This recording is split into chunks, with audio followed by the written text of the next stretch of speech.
ఇస్తాడు. Don't worry. ఇచ్చేది ఖాయం. యేసయ్య అబద్ధం ఆడడం తప్పకుండా నీకు మళ్ళీ సజీవంగా లేపి నీ చేతికి ఇస్తాడు. ఇదిగో ఏడ్చావుగా నువ్వు, అప్పుడు తీసుకో. అంతకుముందన్న మట్టి దేహం, ఇప్పుడు మహిమ శరీరం. నాయన కుమారుని అప్పుడే బతికించావు కంటే బతికించాను, అది మట్టి శరీరమే, మళ్ళీ చచ్చిపోయాడుగా.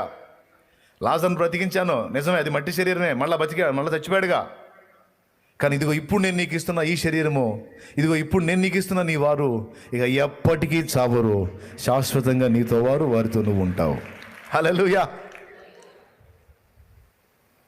అది నీకు తాత్కాలికంగా కావాలా, శాశ్వతంగా కావాలా? అట్లయితే కొద్దిగా వెయిట్ చేయి. పక్క అబద్ధాలు ఆడ్డం.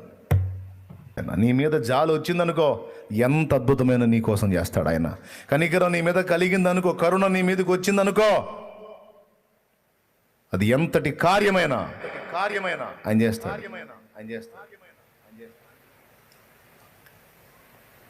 కరుణ నుంచి కనికర పడని ఉంటుంది, చాలా చోట్ల అదే ఉంటుంది.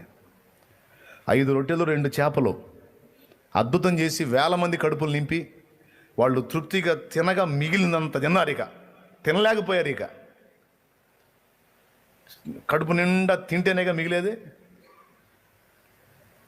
ఆ మిగిలిన ముక్కలు కూడా ఎంత మిగిలిందో చూడండి.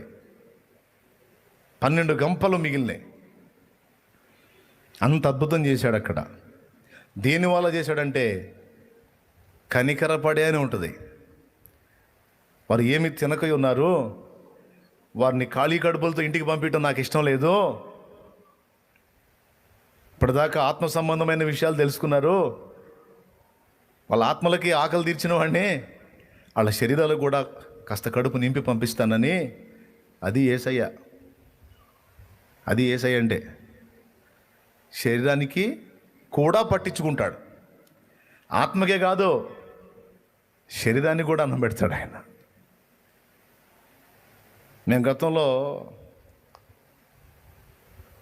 ఒక స్త్రీ దేవతను ఆరాధించాం. స్త్రీ దేవతని ముఖ్యం. ఆడపిల్ల చచ్చిపోయి అప్పుల పాలైపోయి ఇంట్లో కనీసం ఒక రోజు దొరలటానికి కూడా కష్టమైపోతున్న దినాల్లో మేముంటే పూనకం వచ్చి మేము మొక్కే ఆ దేవర పూనకం వచ్చి అంటదే, రేయ్ నాకు ఇస్తానన్నది ఏదిరా, నాకు ఇస్తానన్నది ఇవ్వకపోతే మీరు బతకరు అంటే అది దేవుడా దెయ్యమా ఏమనాలా?